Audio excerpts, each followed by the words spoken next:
Hello and welcome back to Engineers Olympiad. We're doing the multiple choice questions of the chapter Weight Volume Relationships from the Geotechnical Engineering. This is the third video lecture of the same series. Alright, so let's get started. We have to ascertain whether this statement is true or false. The statement is 100% saturation line and 0% air voids lines are identical. We have to see whether this statement is true or false. The statement is 100% saturation line and 0% air voids line are identical.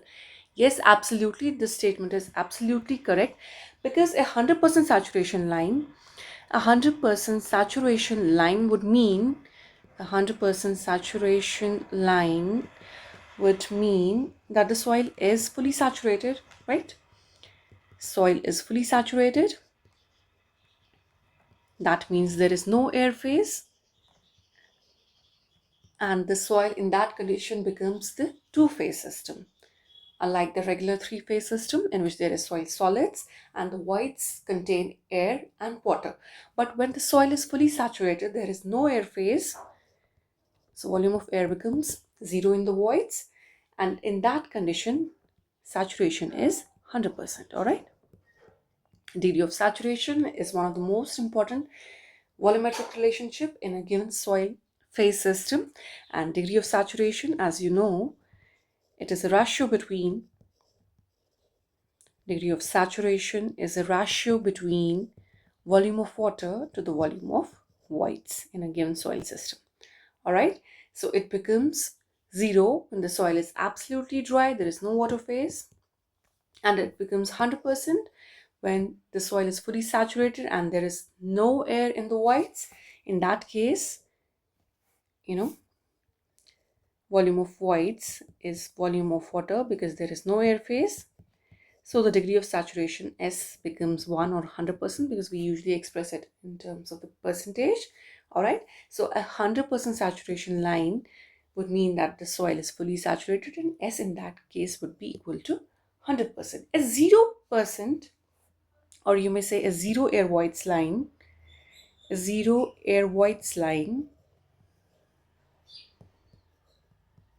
also means that there is no air in the void spaces. A zero air voids line means there is no air in the void spaces between the soil solid particles in a soil phase system. All right.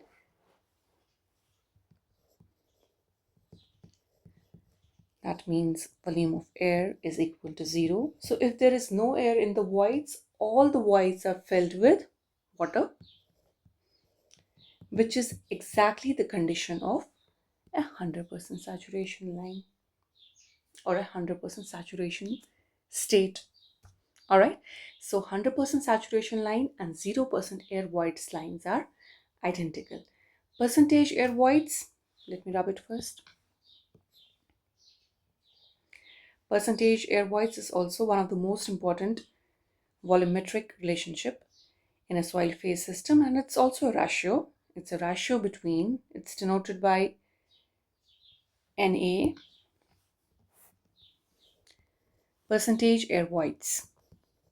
All right, students, percentage air voids denoted by Na, and it's a ratio between volume of air to the total volume. All right, so if there is no air in the voids,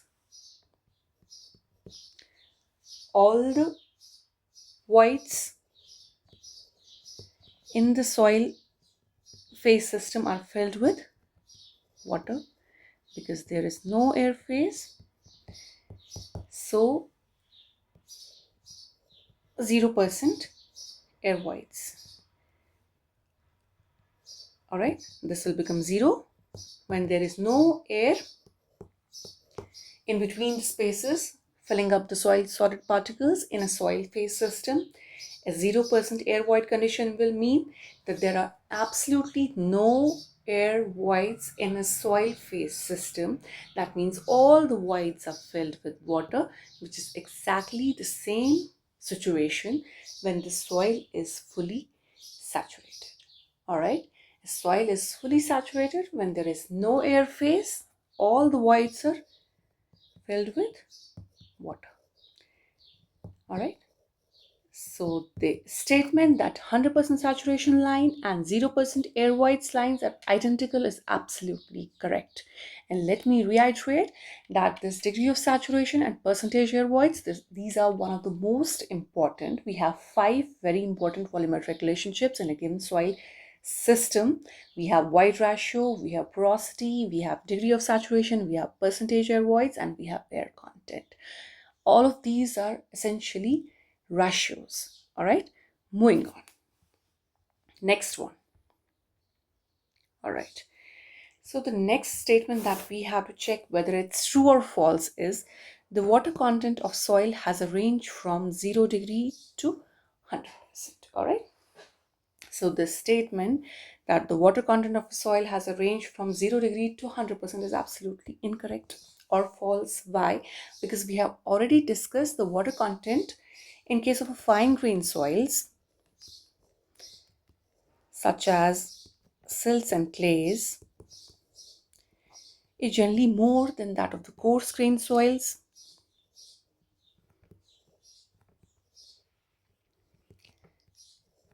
such as those of gravels and sands.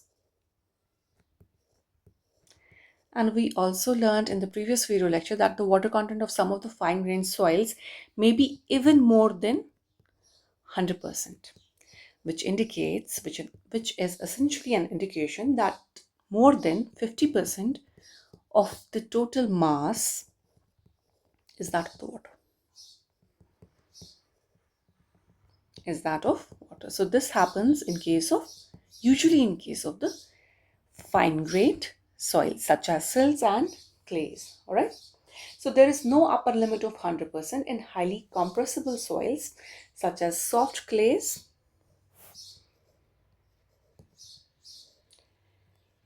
peat, and even organic soils. The mass of dry soil, the mass of water can exceed the mass of the dry soil, which results in water content greater than 100%. All right. So the statement, the water content of a soil has a range between 0 to 100% is absolutely incorrect. It's false because yes, it's very correct that the water content of a soil may even exceed 100%. And this case happens especially in case of certain fine-grained soils. It may happen in silts and clays, but it usually happens in case of soft clays, peat, and most of the organic soils. All right, moving on. Next one. All right. So the statement is the degree of saturation of a soil has a range from 0% to 100%. All right. The degree of saturation of a soil has a range from 0% to 100%. So this statement that the degree of saturation of a soil has a range between 0% to 100% is absolutely correct. Why so?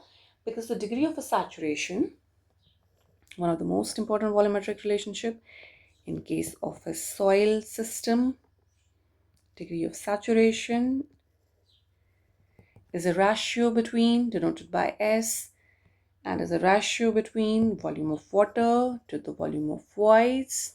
It is usually expressed in percentage. It's equal to 0 when the soil is absolutely dry, and it's equal to 100% when the soil is fully saturated. There is no air phase in it. So, since the volume of water in the voids cannot be negative, volume of water in the voids filling the soil solid particles in a soil phase system, volume of water in the voids, it cannot be negative.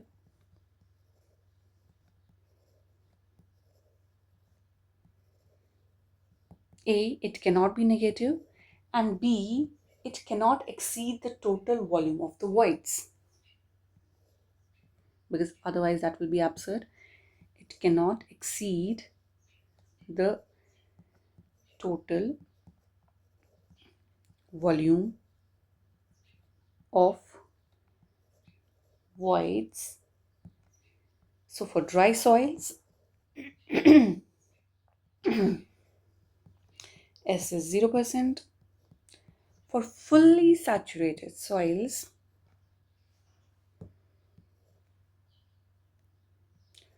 for fully saturated soils, S is 100%.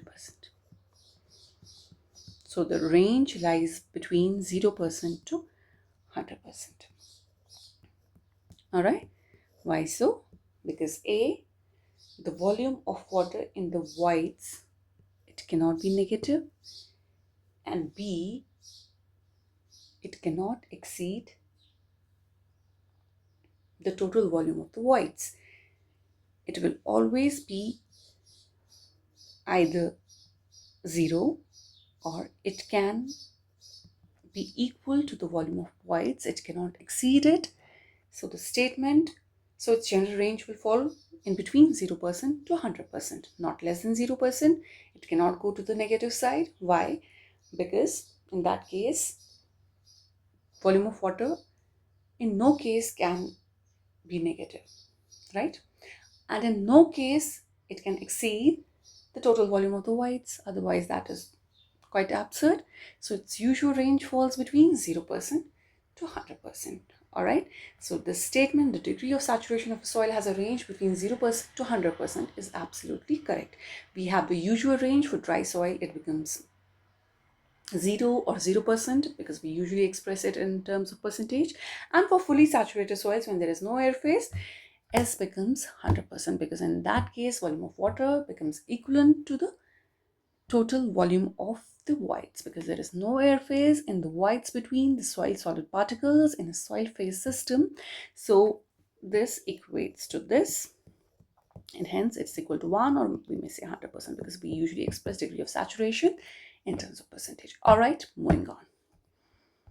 Next one, the porosity of a soil cannot be greater than 100%. All right, as we already know, porosity, it is also very important volumetric relationship in case of a soil system, and the porosity is a ratio denoted by N, and it's a ratio between volume of voids to the total volume. All right, in a soil phase system, porosity is defined as the ratio of the volume of voids to the total volume, and we also know that it's also generally expressed as percentage, but however in equations we use it as a ratio. All right, and the porosity of soil cannot exceed 100% because that in that condition it will mean that the volume of voids is greater than total volume, which is absolutely absurd. Volume of voids in no case shall exceed the total volume. In fact, it will have a much smaller value than it. All right, so the porosity of the soil, it can never exceed 100%. So the statement, the porosity of a soil can be greater than 100%, cannot be greater than 100%, is absolutely correct. All right. Now, let me tell you here that both these porosity and void ratio, these are actually the measures of denseness or looseness of soils. This porosity and void ratio, these are actually the measures of denseness or looseness of the soils. All right. As the soil becomes more and more dense, their values decrease. All right. And we must also know that this term porosity is more commonly used in other disciplines, such as in engineering, agricultural engineering. But in soil engineering, we usually use the void ratio. Void ratio is quite popular in soil engineering. But in other disciplines like that of agricultural engineering, we commonly use porosity rather than void ratio. All right. Because it's more convenient to use void ratio than porosity in soil engineering. Why so? Because let me rub it first. Let us also discuss why do we use void ratio commonly in soil engineering, then porosity, and why is porosity used in other disciplines like that of the agricultural engineering.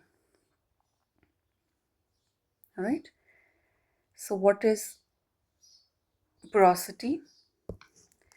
Porosity is a ratio between volume of voids to the total volume in a soil phase system, whereas void ratio, denoted by E, it is a ratio between volume of voids to the volume of solids. All right. So when the volume of a soil mass changes, only the numerator, that is VV in the void ratio, changes. All right. When the volume of soil mass changes, all right, only VV changes in the numerator of the ratio, void ratio. All right. Whereas if there are certain changes in the volume of a soil mass system, both numerator and denominator in case of the ratio porosity will change. All right.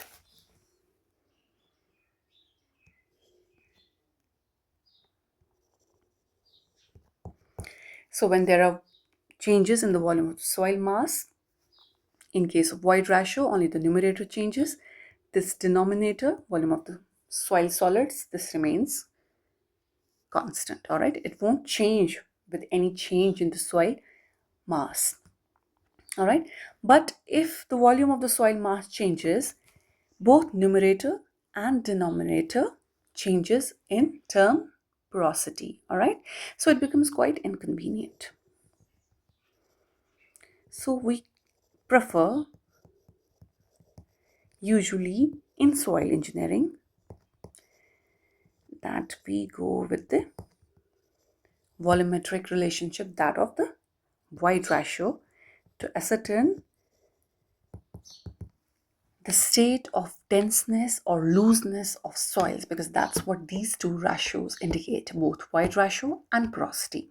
All right. So this was the reason that why do we use in soil engineering, why do we commonly use void ratio rather than porosity? Because if there are any changes in the volume of the soil mass, only the numerator, in case of the void ratio, will change. Denominator will remain constant because the volume of the soil solids will not change if any change in the volume of the whole soil mass occurs. All right. But in case of porosity, and if certain such a changes happen, changes in volume, both the numerator and the denominator, they will change because volume of the voids and the total volume will also be different, so it becomes quite inconvenient for us. So for engineers in soil engineering, they particularly go with the term void ratio to ascertain the state of denseness or looseness of the soils, because that's what these two ratios, porosity and void ratio, actually give an indication of. All right, moving on. All right, the statement that we have to check is the void ratio of soil cannot be greater than 1. All right. Void ratio, it is denoted by E, ratio between volume of voids to the volume of solids, and it's expressed as decimal. Unlike porosity, which we usually express as percentage, it is expressed as decimal, right? For example, it may have a volume value of 0.4 or 0.5 or etc. And we also know that for coarse grained soils,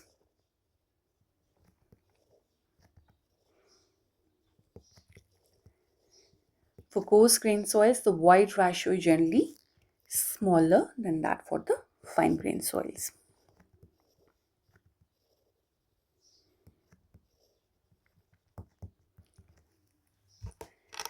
All right. For coarse grained soils, the void ratio is generally smaller than that of the fine grained soils. And we also know that for some soils,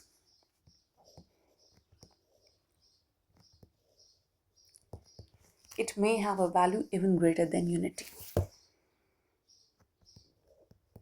it may have a value even greater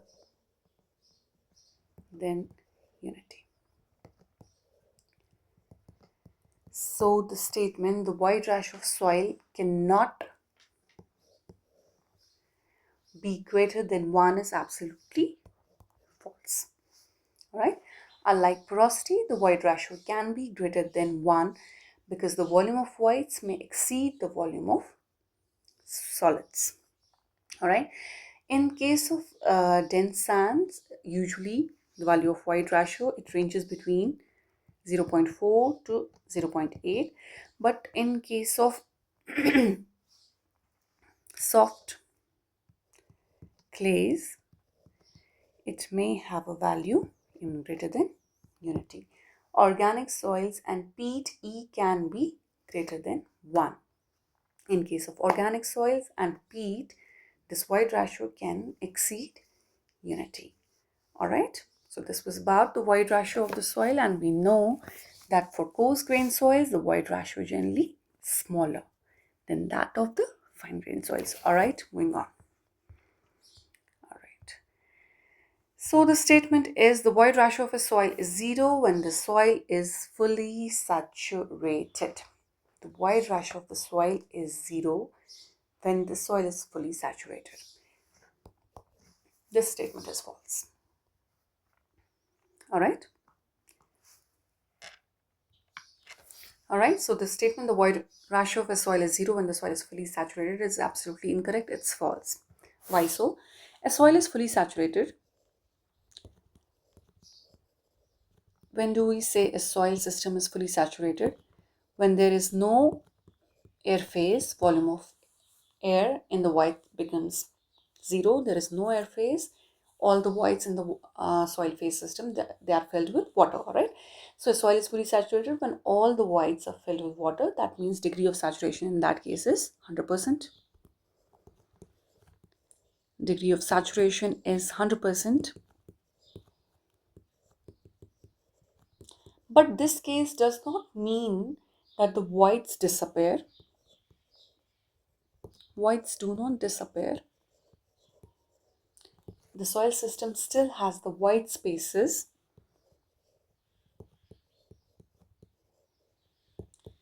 but they are just completely filled with water. A void ratio of 0 would mean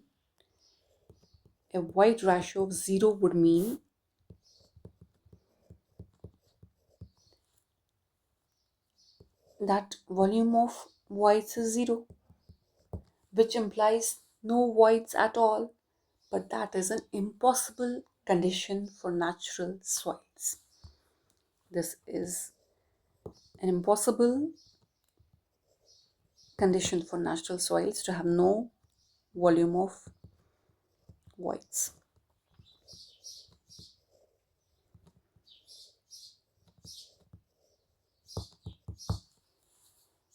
Alright, so if a soil is fully saturated, that means all the voids are filled with water. That means degree of saturation is 100%.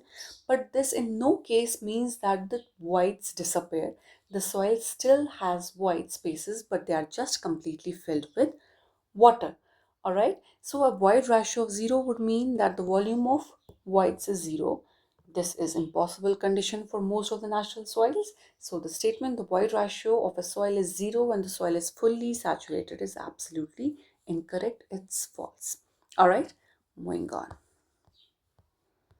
So the next statement is values of void ratio are likely to be smaller in coarse grained soils than that for the fine grained soils. Alright, so this statement is absolutely correct. It's true because we just studied about the same thing, that the void ratio expressed as a decimal, and for coarse grained soils the void ratio is, for coarse grained soils, for the coarse grained soils the void ratio is generally smaller. It is generally smaller than that for the fine grained soils.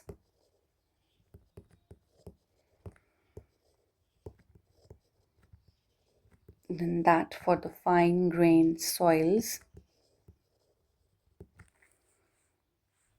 All right. And we also know that for some soils, it may have a value even greater than unity. All right. So the statement values of void ratio are likely to be smaller in coarse grained soils than for the fine grained soils is absolutely correct. All right. Because coarse grained soil, sands or gravels, they tend to have smaller void ratios because their particles pack more efficiently. Their particles pack more efficiently.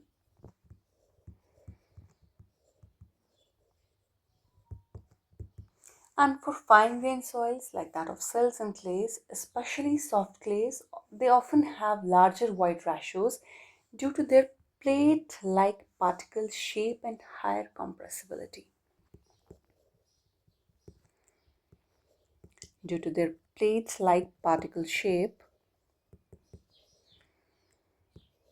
and higher compressibility. All right. So the typical values in case of the void ratio for sand, it ranges between zero point 0.3 to zero point 0.8, and for clays it ranges between zero point 0.5 to 2 or even more. All right, or even higher.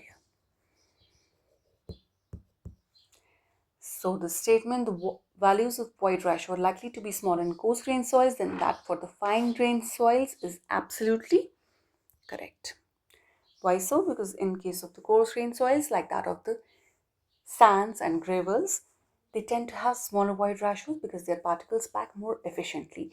And fine grained soils, especially that of soft clays, they often have larger void ratios due to their plate like particle shape and high compressibility. All right. So this statement is absolutely correct that the values of the void ratio are likely to be smaller in coarse grained soils than that for the fine grained soils. All right. Moving on. All right. We have now MCQ. All right. Question is, dry density of soil is equal to mass of solids to volume of solids, mass of solids to the total volume of soil, density of soil in dried condition, or none of the above. All right. Dry density. We have to study about this. We have to choose the most appropriate answer or the option. So the dry density of the soil is equal to, we know that dry mass density or dry density.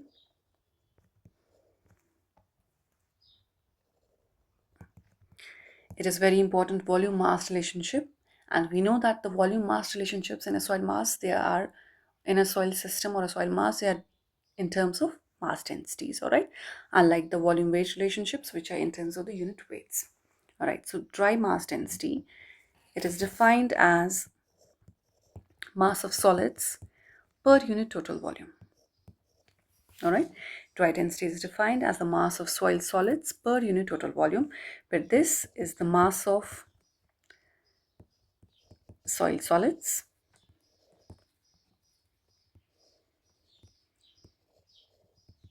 and this is the total volume of the soil. This is the total volume of the soil. That means it is both soil solids plus voids. All right. So which is the appropriate answer? Option B, dry density of soil is equal to mass of solids to the total volume of the soil. All right. Option A is incorrect. Mass of solids to the volume of solids. No, dry density is not that. Option C, density of soil in dried condition. Density of soil in dried condition. This is a descriptive statement but not the precise definition used in soil mechanics. All right. And option D is incorrect because B is correct. All right.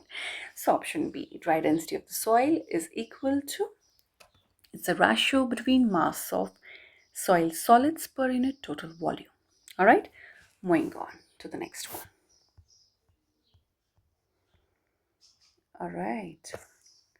We have another MCQ. We have to choose the most appropriate option for this one. All right.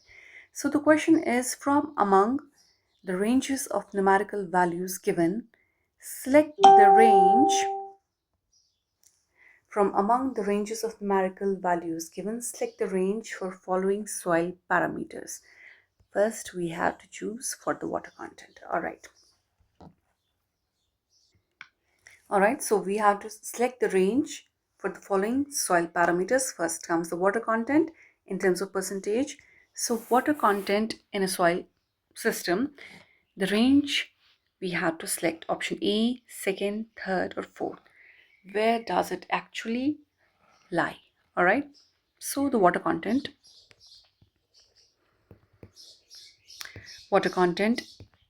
denoted by W, it's defined as the ratio of mass of water to the mass of soil solids. All right, since the mass of water cannot be negative, this cannot be negative, so this means that the ratio water content can never be less than zero. It can never be less than zero. But we know that the water content of some of the fine grained soils may be even more than 100%, because that indicates that more than 50% of the total mass is that of the water.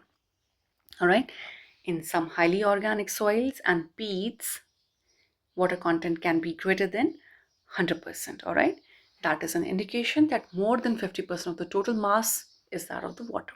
All right, so the range, it lies between,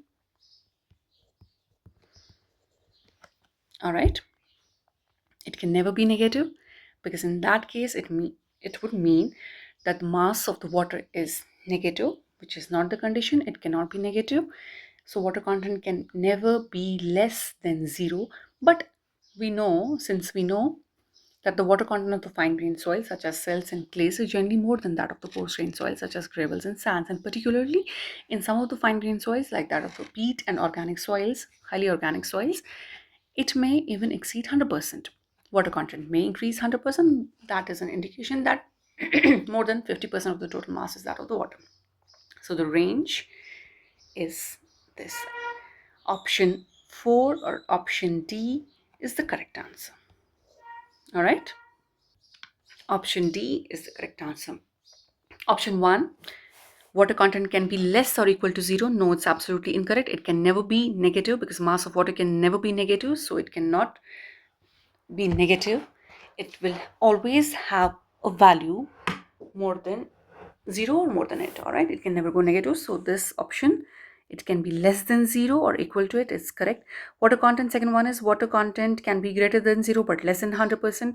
It's also false, because we know that in certain soils, like that of the highly organic soils, it may even exceed 100%. So this option is also incorrect. The third one is water content can be greater than 0, or it may be equal to 0 but less or equal to 100%. It's also incorrect, because in certain cases it may exceed 100%. So the only appropriate answer is the option D, where it indicates that the water content is greater or equal to 0. So this is the appropriate answer. So the range for the percentage in case of this soil parameter, that the water content, the appropriate answer is option D, because we just learned that it can never be negative. Why so? Because mass of water cannot be negative, so it can never be less than 0, and also it can exceed 100%, like that in case of the highly organic soils or peat. All right, moving on to the next one. Porosity. Now we have to select the range for the soil parameter, that of the porosity. All right, so we have to choose the correct answer. So we have to choose the most appropriate option for this. All right, porosity, we know it's a ratio between volume of voids to the total volume in the given soil system, and we also know that it can never exceed 100%, because in that condition it would mean that volume of voids is greater than the total volume in a soil system, which is absurd, which is not the case. So it can never exceed 100%. Volume of voids can not be greater than the total volume in a soil mass system. This statement would be absurd. So the porosity can never exceed 100%. So we have to choose the correct and most appropriate option. So it's option C, or the third one. All right. Option 3 is the correct answer. All right. This one, option number 1, that the porosity is less or equal to 0. No, porosity cannot be negative. Second one, porosity is greater than 0 and less than 100 is not that appropriate. Option C, porosity is greater or equal to 0 or less or equal to 100 is correct because it cannot exceed 100%. And the last option, porosity is greater or equal to 0, is also not appropriate. All right. And you must also know that porosity becomes 0 when volume of the voids becomes 0. All right. That means there are no air voids in the soil mass and the entire volume consists of only solid particles. In other words, porosity is 0 when the soil is perfectly dense with no air or water spaces between the particles. But in practice, natural soils always have some voids. So porosity of 100%, 0% is a theoretical ideal condition and it's not actually found in real soils. All right. The second condition, that the porosity is 100%. This would mean when the total volume of the voids is equal to the total volume of the soil mass. That means the volume of soil solids is 0 and the entire volume consists of voids. In fact, in reality, a soil cannot have 100% porosity because soil must contain some solid particles. If there are no soil solids, all right, so that will also not be certainly practical in real soils. But for the practicality of the conditions, we may say that the porosity that it ranges from 0% to 100%. But in actual soils, it's always less than 100%. All right. So the range that is the most appropriate in the all four options is option C. This is the standard range used in soil mechanics and geotechnical engineering. N is 0%, no voids in the soil. N is 100%, entire volume is voids. This is absolutely theoretical limit, not a real soil condition. But the standard range used in soil mechanics and geotechnical engineering is this one. All right, so option 3 was the correct answer. This was about the porosity, very important soil parameter, an indicator of the denseness or the looseness of the soils. Moving on to the next one, degree of saturation is what we have to study now. All right, we have to choose the most appropriate option out of the four given. All right, degree of saturation, S in percentage. The appropriate answer is option 3. All right, degree of saturation, very important soil parameter, and it is denoted by S. It is a ratio between volume of water to the volume of voids. All right, option number 1, S is less or equal to 0. It's not correct. It cannot have a value less than 0. It cannot go negative because volume of the water cannot be negative. It cannot go less than 0. All right, next one is it is greater than 0 but it's less than 100. No, we know it becomes 100 when the soil is fully saturated. There is no air phase in it. All right, so the third option, let's come to the fourth one first. Degree of saturation is greater or equal to 0. It's not that appropriate. So the option number 3, degree of saturation is greater or equal to 0 and it's less or equal to 100% is absolutely correct. S is 0% when the soil is completely dry and S is 100% when the soil is fully saturated. There are all the voids are filled with water. There is no air phase. So the most appropriate answer is the option 3. All right, moving on. Next one, void ratio. All right, so we have to now study about the void ratio. Void ratio, E as a ratio, we have to select the range of the values in terms of percentage for the soil parameter void ratio. All right, so which option is correct? We know that void ratio, option 4 is correct. Void ratio, it is defined as a ratio between volume of voids to the volume of solids. All right, volume of voids cannot be negative.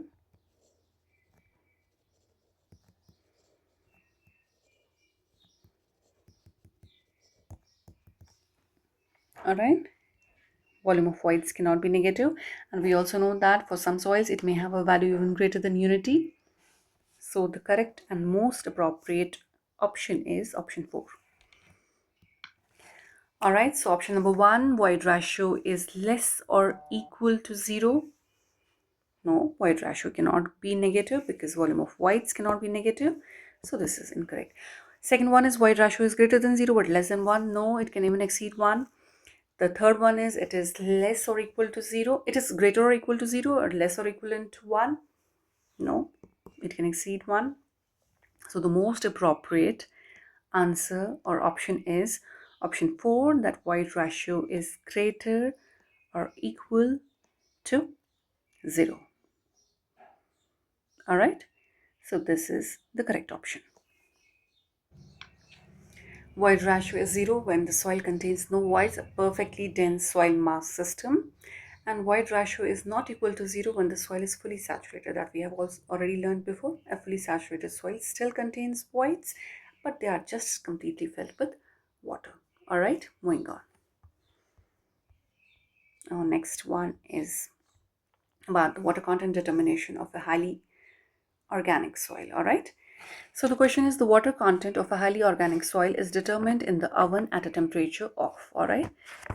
We determine the water content by the oven drying method, and for that we have just studied. In case of a water content determination by the oven drying method, the soil sample in a container is dried in an oven at a temperature of 110 degree plus minus 5 degrees centigrade for 24 hours. All right. The temperature range selected is suitable for most of the soils, but the temperature, because the temperature lower than 110 plus minus 5 degrees centigrade may not cause complete evaporation of water, and a temperature higher than this range, it may cause the breaking down of the crystalline structure of the dense soil particles and loss of chemically bound structural water. So this is the usual temperature at which we conduct the oven drying method for the determination of the water content of a soil mass. All right, but this range 110 degrees centigrade plus minus 5 degrees centigrade, this is for the most of the soils. But in case of certain soils like those containing gypsum or other minerals having loosely bound water of hydration, this temperature is also not suitable for those soils which contain significant amount of organic matter. For all such soils, a temperature range of 60 degree to 80 degrees centigrade is recommended, because at higher temperature gypsum will lose its water of crystalline, and the organic soils, they tend to decompose and get oxidized.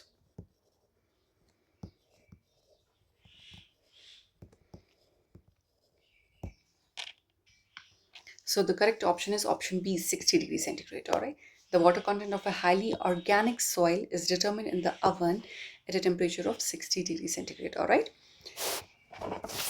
The usual range to be selected for most of the soils is 110 degrees centigrade plus minus 5 degrees centigrade. All right. We place the soil sample in the container and it's then dried in an oven at a temperature of 110 degree plus minus 5 degrees centigrade for 24 hours. This temperature range selected is suitable for most of the soils. All right.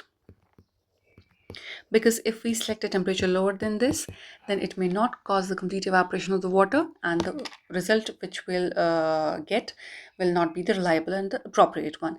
And the temperature, if it's chosen higher than this, then it may cause the breaking down of the crystalline structures, the breaking down of crystalline structure of the soil particles, and the loss of chemically bound structural water. Very important point to know. If we select a temperature higher than this range, it may cause the breaking down of the crystalline structure of the soil particles and the loss of chemically bound structural water. So that is also not recommended. But this temperature of 110 degree plus minus 5 degrees centigrade, it does not give reliable results in most of the soils that contain gypsum or other minerals, and also not for the soils which contains significant amount of organic matter. Why so? Because for all such soils, the temperature of we usually select temperature in the range between 60 degrees centigrade to 80 degrees centigrade. Why so? Because at higher temperature, gypsum loses its water of crystalline and the organic soils tend to decompose and get oxidized. So the option B, that is 60 degrees centigrade, is the appropriate answer for the water content determination of the highly organic soils. All right, moving on. All right. This is about the picnometer. Picnometer method for determination of water content is more suitable for sand, clay, silt, or the loess. We have to choose the most appropriate answer or the option for the question. Picnometer method for determination of water content is more suitable for. We know that picnometer method is used for the determination of water content of soils and also for the determination of the specific gravity, all right? And we know that this picnometer is a glass jar of about 1 liter capacity and it's fitted with a brass conical cap by means of a scriv type cover, and this cap has a small hole of 6 diameter at its apex. All right, and this picnometer method, this method is more suitable for coarse grained soils for water content determination because entrapped air can be easily removed. Entrapped air from coarse grained soils, entrapped air from coarse grained soils can be easily removed. So this method, the pignometer method for the determination of the water content, is quite suitable for the coarse grained soils because from such soils we can easily remove the entrapped air. All right. So option A, that is sand, is the correct answer. Pignometer method for determination of water content is more suitable for coarse grained soils, that is sand. All right. So option A is the correct answer. We know that the picnometer is used for the determination of both water content and specific gravity in case of soils. And for water content determination, it's more suitable for coarse grained soils. Why so? Because from those soils, we can remove the entrapped air quite easily. All right, moving on to the next one. All right. The gas formed by the reaction of calcium carbide with water is. We have to choose the most appropriate answer. Question is, the gas formed by the reaction of calcium carbide with water is. All right, we have various methods by which we can determine the water content in a given soil mass. We have the oven drying method,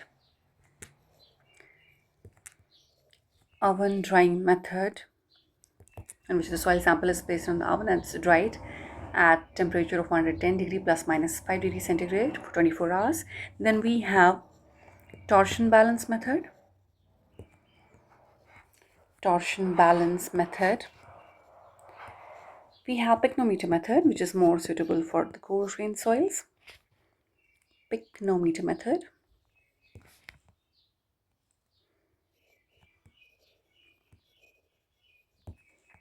We have sand bath method.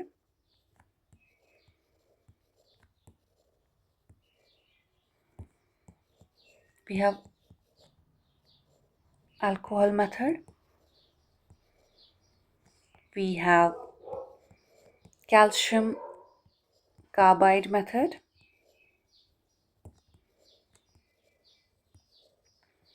We have radiation method. All right. All these are the methods by which we can determine the water content in case of a given soil sample. The oven drying method, the torsion balance method, picnometer method, sand bath method, alcohol method, calcium carbide method, and the radiation method. Coming to this calcium carbide method, this is the method for the determination of water content. It makes the use of the fact that when calcium carbide reacts with water, acetylene gas is produced.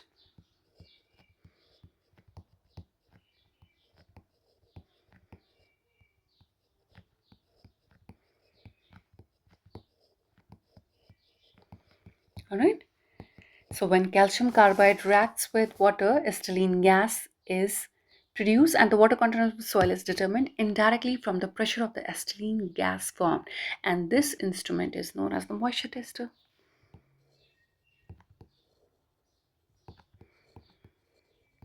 All right. So when calcium carbide reacts with water, acetylene gas is formed,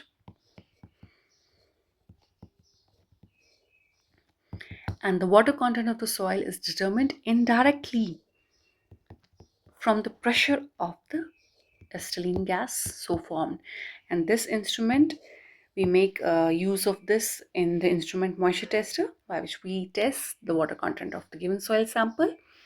And it makes use of the fact that when calcium carbide reacts with water, acetylene gas is produced, and we go on determining the water content of a soil indirectly from the pressure of the acetylene gas so formed.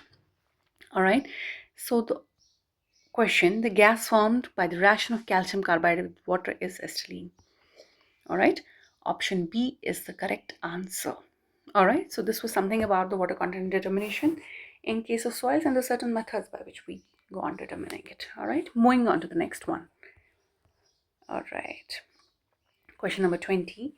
It is the ratio of the volume of voids to the total volume of soil is. All right.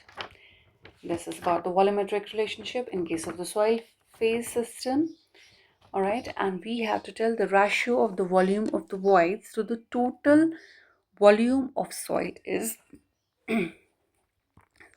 porosity.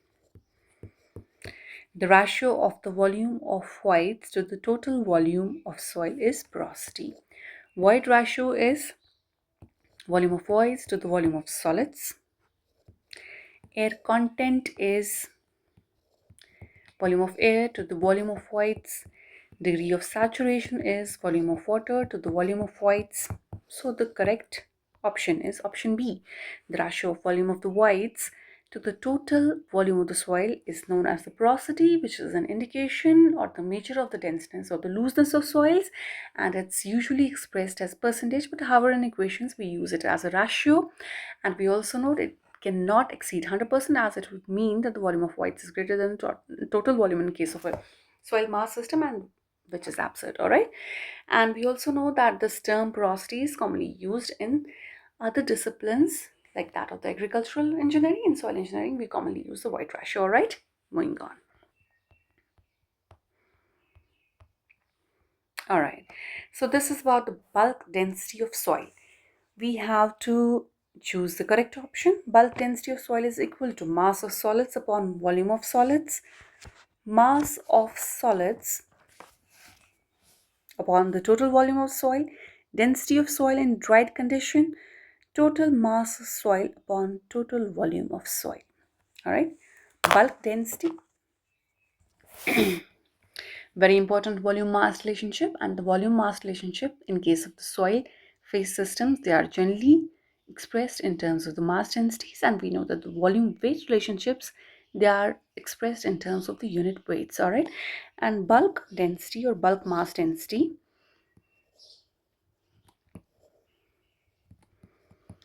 bulk mass density is defined as the ratio of the total mass per unit total volume. The bulk mass density is also known as the wet mass density or simply bulk density or density, and it's expressed in kg per cubic meter or gram per milliliter or milligram per cubic meter. All right. So the bulk mass density, it is a ratio between total mass, all right, per unit total volume. So option D is the correct option. All right. Total mass of soil upon total volume of soil.